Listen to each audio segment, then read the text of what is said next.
All right, Pat's just finishing up there. So what we're going to do here, we're going to not use the whole thing. I'm going to show you. This is very strong, okay? There's just a single strand. It's got, I don't know, I'm probably putting 10 pounds, 15 pounds of pressure on there, and it takes quite a bit to break it. So next thing we're going to do then, Pat, once we have those strands like that, is we're just going to take and rub them in our hands. And what we're trying to do is get the rest of that off of there a little bit. But again, this is a quick cordage. This isn't anything. It's going to be a fine finished product. So I'm just rolling this in my hands. This turns your hands nice and green. Gets all that moisture out of there. And gets all those fibers separated a little bit. So get you doing that. Now as much as you're doing that, so you get those fibers like this, and you can just use these fibers without even twisting it. Okay, good job.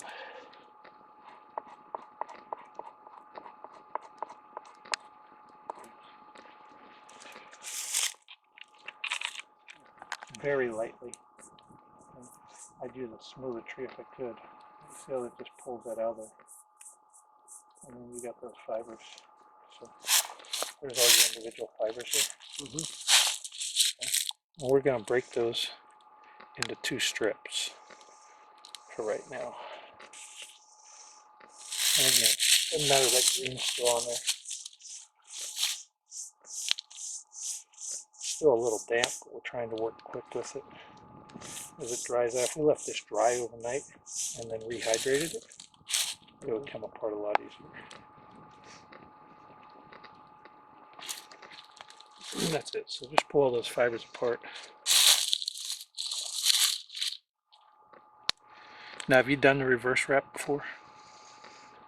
The way I've done it is you twist one way and wrap it the other. That's a reverse wrap. Yeah.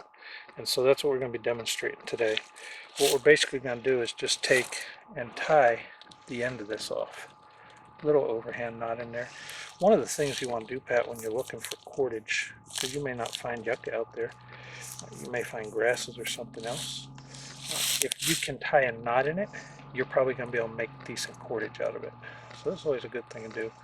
Take and put that through the end, and then put a little half a knot in there. That's just going to hold it in place for us as we tie.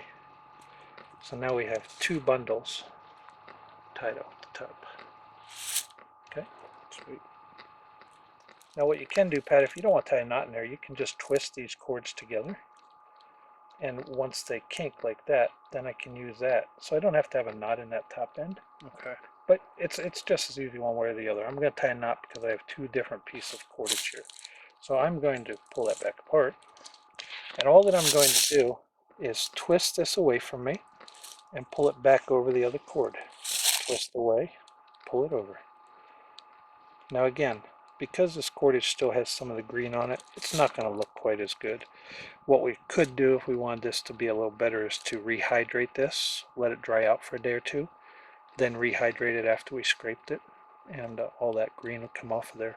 But you can see here we're starting to get a pretty decent little piece of cordage. I think Tam can get a close enough shot of that. And that's all these bundle fibers that are twisting together. And you want to make sure that each piece is tight. Let's see, we've still got so much moisture in here. My hands are just turning green, but that's okay. It'll dry out. Every once in a while, I'll come back along this side like this, Pat, and twist backwards the same way that the wrap is going. Okay. Just give it a little extra tightness.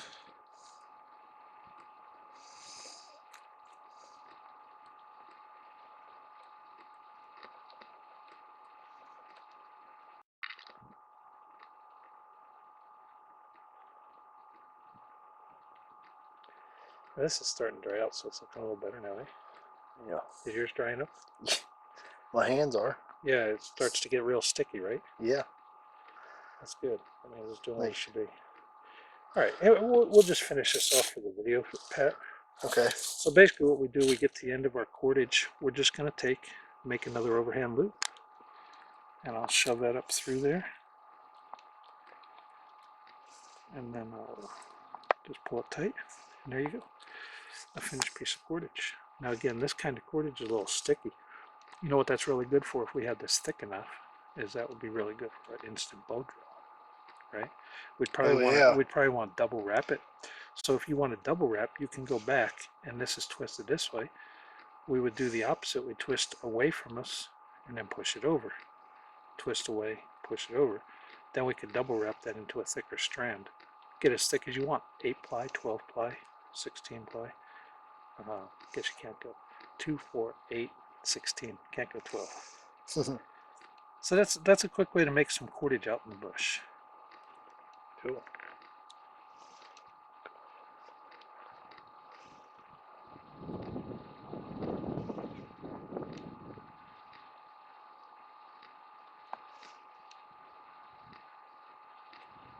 Now let's see how your finished product looks. That's awesome. Look at that. That's the first time you made this, Pat? No. No? I'd made some here about Made a a little year bit ago. before? Well, this is really good. Now see right here, you got a little bit, you can see where that's wrapped. This smaller cord, I'll pull it apart so you can see. Yeah. This cord is wrapped around the other cord. Okay. Now watch what happens when I twist it. You see what happens? All that you didn't, it wasn't twisted quite enough. Okay. That'll make a weak spot right there. It's not going to be critical Okay. probably, but that's a little bit of a weak spot. And what you want to do is make sure that you twist it. Okay. That's a fine piece of cordage. I'm proud to see you do that. That's just awesome. Good Would job, you brother. wanna wash this We're stuff off? turning into the Incredible Hulk here. Yeah. Well, what you Nobody can do, can say we're not green. that's right. We practice green wood. You can go back here and polish this up on your tree again. Okay, now you want to wait till it dries out, but you come back here and this will pull all the junk off of it and the fibers and stuff, and it'll smooth it out. Another thing that you can do is you'll see that little hairs are going to be on here. When this is dry, you can just run it real quickly through your fire and it'll singe off those hairs. Now your cordage will just be like a piece of store-bought. Cool. Good job, brother. This is Dave Wendell with Bushcraft on Fire. Pat Roehrman with mtknives.net. he figured it out now, and we're glad to be with you for this video. This will probably be a couple of videos, but we're going to put the fire out and head back up. We've got a shelter, we've got fire. We're in pretty good shape here. So Pat's going to be coming down here regularly and doing some more videos for you guys. Anything you want to say to everybody?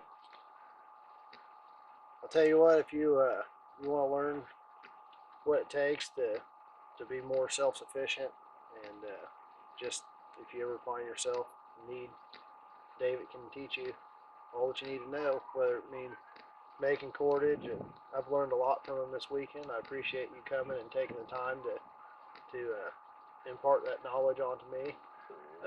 He's taught me how to flint and steel, and start a fire that way, and showed me some tips on the bow drill and how to wrap cordage. There's just countless stuff I've learned here in the last couple days, and I appreciate you taking the time to teach me what you know, and then in turn, I can pass that on and teach others. Well, we appreciate you, bro.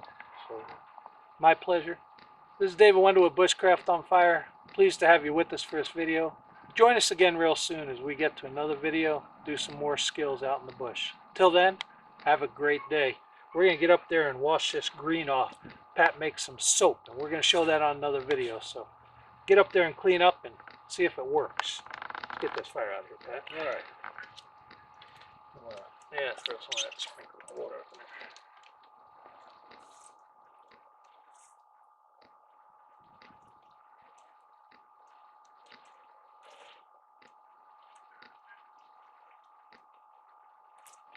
Pat, here's another great fire extender, old cow or buffalo chip.